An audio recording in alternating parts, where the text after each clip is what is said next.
என் அன்பு உறவுகள் அனைவருக்கும் வணக்கம். நம்ம இந்த வீடியோவில் பார்க்க இருக்கக்கூடியது அதிசக்தி வாய்ந்த சஷ்டி திதி வருதுங்க, தவற விடாதீங்க. இந்த சஷ்டி அப்படி என்ன விசேஷம் அப்படின்னு நீங்க கேட்கலாம்.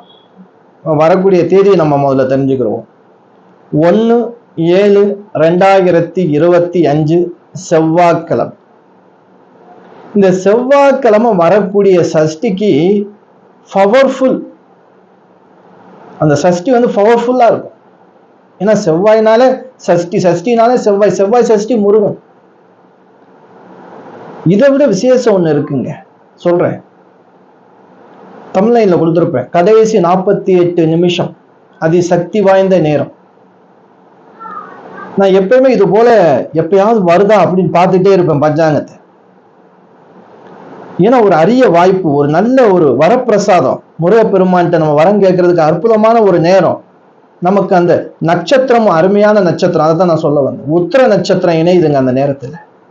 இப்ப நம்ம பார்த்தோம் அப்படின்னா 1/7/2025 செவ்வாய்க்கிழமை. நம்ம செவ்வாய்க்கிழமைனால முருகர் தான் நமக்கு ஞாபகத்துக்கு வருவார். அதுவும் சஷ்டி திதி சொல்லவா வேணும். சஷ்டி திதியோட செவ்வாய்க்கிழமை சேர்ந்து வரும்போது மிகப்பெரிய ஒரு வரப்பிரசாதமான நாள் இல்லையா? இந்த நாள்ல முருகப்பெருமான்கிட்ட போய் நம்ம வேண்டி கேட்டோம் அப்படின்னா அதுல செவ்வாய் ஓர வேறு நம்ம பேரு பார்த்தோம் வெற்றிலை தீபம். இந்த வெற்றிலை தீபத்துக்கு ரொம்ப மக்களுடைய வரவேற்பு ரொம்ப. நான் ஒரு வீடியோ போட்டேன், அது 100K தாண்டி போயிட்டே இருக்கு. ரொம்ப பேர் இந்த ஃபோன் பண்ணி கூட அந்த வெற்றிலை தீபம் சிறப்பா இருக்கு, நீங்க சொன்ன விளக்கங்கள்லாம் எங்களுக்கு நல்லா பிடிச்சிருக்கு அப்படின்னு கூட சொன்னாங்க, பாராட்டினாங்க. ரொம்ப நன்றி. இந்த செவ்வாய்க்கிழமை சஷ்டி திதியோடு நமக்கு சஷ்டி திதி கரெக்டா பாத்தீங்க அப்படின்னா மதியம் 1:49 வரைக்கும் தான் இருக்கு பகல். அப்போ இந்த செவ்வாய்க்கிழமைனால நமக்கு செவ்வாய் ஓரை நமக்கு ரொம்ப முக்கியம். காலையில 6 to 7 அந்த நேரங்கள் வழிபாடுகள் நமக்கு வேலை இருக்கும் இல்லையா, வழிபடலாம். ஆனா நான் சொல்லக்கூடிய நேரம் என்னன்னா இந்த 1 மணியிலிருந்து பகல் 1 மணிலிருந்து 2 மணிக்குள்ளாக. ஆனா நமக்கு சஷ்டி திதி 1:49 முடிஞ்சிருது. அப்போ இந்த 1:49 அந்த 1 மணிலிருந்து 2 மணி வரைக்கும் நமக்கு செவ்வாய் ஓரை இருக்கு. அப்போ இந்த 48 நிமிஷம் நமக்கு விசேஷம் தானே. இந்த 1 மணி செவ்வாய் உரையில நம்ம சஷ்டி திதி 48 நிமிஷத்துல முடியுது. அங்க 1 to 2 செவ்வாய் உரையில 48 நிமிஷம் சஷ்டி திதி இருக்கு. அது கூட என்ன நட்சத்திரமும் இருக்கு, உத்திர நட்சத்திரம் உள்ள சேரும். ரொம்ப விசேஷமான நட்சத்திரம் உத்திரம். அப்போ உத்திரம் சேர்ந்து வரக்கூடிய சஷ்டி திதி அந்த 1 to செவ்வாய் ஓரையில அற்புதமான செவ்வாய்க்கிழமை. கிழமை செவ்வாய், சஷ்டி திதி செவ்வாய் ஓரையில முடியக்கூடிய நேரத்துல அந்த உத்திர நட்சத்திரமும் துவங்கி பக்கத்துல துவங்கி அதோட சேர்ந்து வரும்போது உத்திர நட்சத்திரம், சஷ்டி திதி, செவ்வாய்க்கிழமை, அந்த 48 நிமிஷம் செவ்வாய் ஓரையில. இதை நம்ம தவற விடவே கூடாதுங்க. முருகப்பெருமாட்ட என்ன வர வேண்டுமானாலும் கேளுங்க. இது பிரபஞ்ச சக்தி நல்ல அள்ளி கொடுக்கக்கூடிய ஒரு நேரமுங்க. நமக்கு கேட்கிற வரத்தை நல்ல மனசார நீங்க கேளுங்க முருகப்பெருமான்ட்ட. அந்த நேரத்துல கோவில் திறந்திருக்குமா அப்படிங்கிறது சந்தேகம்தான். ஆனா உங்களுடைய இல்லத்துல நீங்க விளக்கு கொளுத்தி வச்சு முருகப்பெருமான் திருவுருவ படம் இல்ல வேல் பூஜைனா, இப்ப ரொம்ப பக்தர்கள் வேல் பூஜை எல்லாம் பண்றாங்க.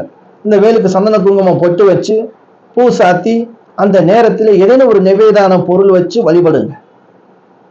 கண்டிப்பா கேட்டது கிடைக்கும், தவறவே தவறாது.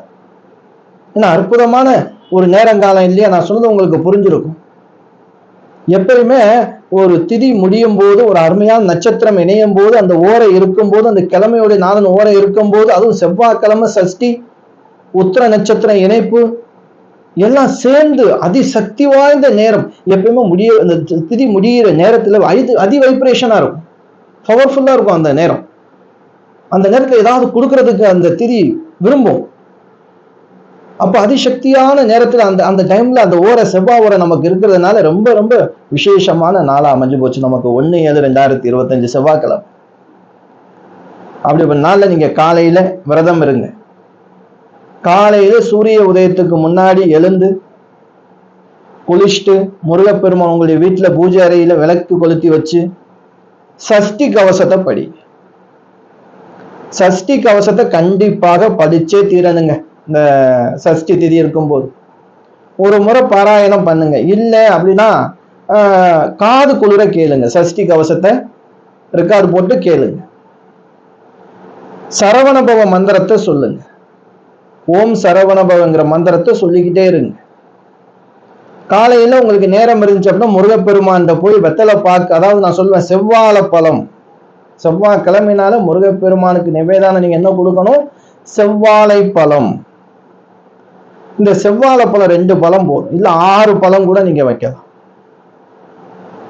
அந்த செவ்வாழை பழம் வச்சு வெத்தலை, களிப்பாக்கு, கொட்டைப்பாக்கு இருக்குல்ல, அந்த கொட்டைப்பாக்கு வச்சு வாசனையான பூ சாத்தி முருகப்பெருமான் பேர்லயே அர்ச்சனை பண்ணலாம், இல்ல உங்க பேர்ல அர்ச்சனை பண்ணிக்கிறோம்.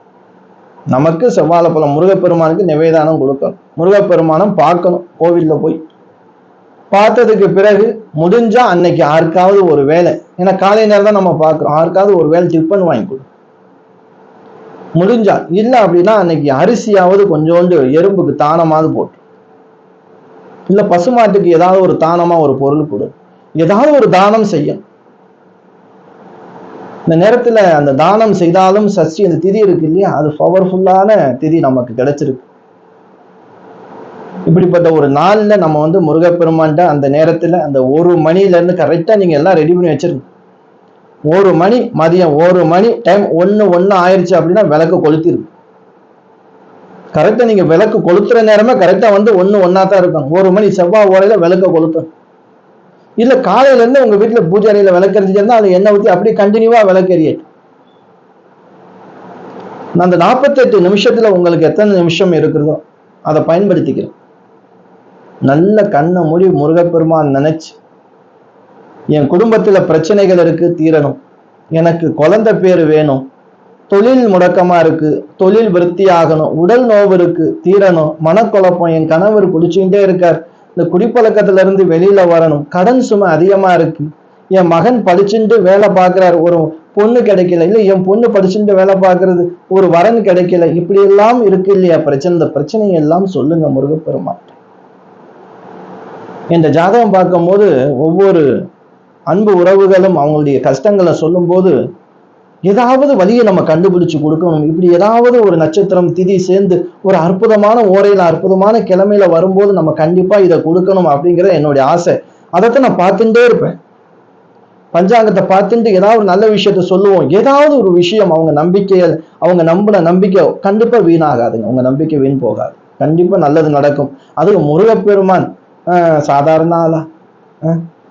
அவரை நம்பிட்டோம் அப்படின்னா நம்பிடுங்க, கடைசி வரைக்கும் அவர் பாதத்தை பிடிச்சுக்கிறோம், கைவிட மாட்டார். சோதனை கொடுப்பார், சோதிக்கிறாரு அப்படின்னா கண்டிப்பா உங்களுக்கு முருகரை கும்பிட்டு ஒரு சோதனை வந்துருச்சு அப்படின்னா முருகர் உங்க பக்கத்துல வந்துட்டாருந்தாங்க அர்த்தம்.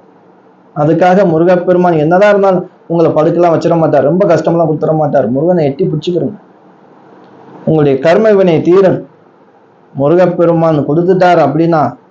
எத்தனையோ பேர் முருகப்பெருமானுடைய பக்தர்கள் இன்னைக்கு பெரிய அளவுல சந்தோஷமா இருக்காங்க.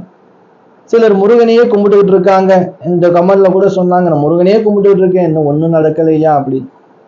எதிர்பார்த்து முருகப்பெருமான்ட்ட போய் வரம் கேளுங்க. இந்த மாதிரி நேரங்காலம் வரும்போது சரியான நேரத்துல முருகப்பெருமானை பிடிச்சுக்கிறோங்க கெட்டியா. அதுக்குத்தானே நம்ம சீதாராம ஜோதிடத்துல நல்ல நல்ல வீடியோக்கள் உங்களுக்காக கொடுக்குறோம். ஆன்மீக சம்பந்தப்பட்டமான வீடியோ எல்லாம் கொடுத்துட்டு இருக்கோம். இந்த மாதிரி விஷயங்கள் வரும்போது நான் கண்டிப்பா வீடியோ கொடுப்பேங்க. முருகப்பெருமான் அருளால இந்த நேரத்தை பயன்படுத்தக்கூடிய அன்பு உறவுகளுக்கு தடைப்பட்ட காரியங்கள் அனைத்தும் நல்லபடியாக நடக்கும். சுபகாரியங்கள் கண்டிப்பா உங்க வீட்டுல நல்ல கெட்டி மேல சத்தம் கேட்கும், மங்கள வாத்தியம் ஒலிக்கும். குடும்பத்துல இருந்த சண்டை சச்சரவுகள் எல்லாம் மறைஞ்சு சந்தோஷம் நிகழும். ஆனந்தமா இருப்பீங்க, சந்தோஷமா இருப்பீங்க, நீண்ட ஆயுள் ஆரோக்கியத்தோட இருப்பீங்கன்னு நானும் அந்த நேரத்துல வேண்டி எல்லாருக்காகவும் எனக்காகவும் சேர்த்து பிரார்த்தனை பண்ணிக்கிறேன். நீங்க வேண்டும்போது முதல்ல லோகத்துக்காக இந்த சேமமா இருக்கணும் அப்படின்னு பிரார்த்தனை பண்ணுங்க. முதல்ல அனைத்து ஜீவராசிகளும் நல்லா இருக்கணும், அனைத்து செடி கொடிகளுக்கும் அந்த வர்ண பகவான் சரியான நேரத்துல மழை பெஞ்சு அதுகளுடைய, ஏன்னா செடி கொடி மரங்கள் நல்லா இருந்தால் இயற்கை காத்து வரும். இயற்கை காத்தே காணா. இப்போ நோய் இல்லாம இருக்கணும் அப்படின்னா இயற்கை காத்து வேணும். அந்த இருக்கிற மரமாவது பட்டு போகாம பார்த்துக்குருவோம். அதுக்கு வர்ண பகவான் தான் அருள் புரியணும், அதை வேண்டி பிரார்த்தனை பண்ணுங்க. இயற்கை சீற்றங்கள், இயற்கை பேரழிவுகள்லாம் வரப்படாதுன்னு முருகப்பெருமான்கிட்ட வேண்டுங்க. இந்த நேரத்துல இதை முதல்ல வேண்டுங்க. எவ்வளவு நம்ம பிரச்சனைகளை பார்க்கிறோம், மீடியாக்கள் டிவிலாம் நம்மளுக்கு கஷ்டமா இருக்கு இல்லையா?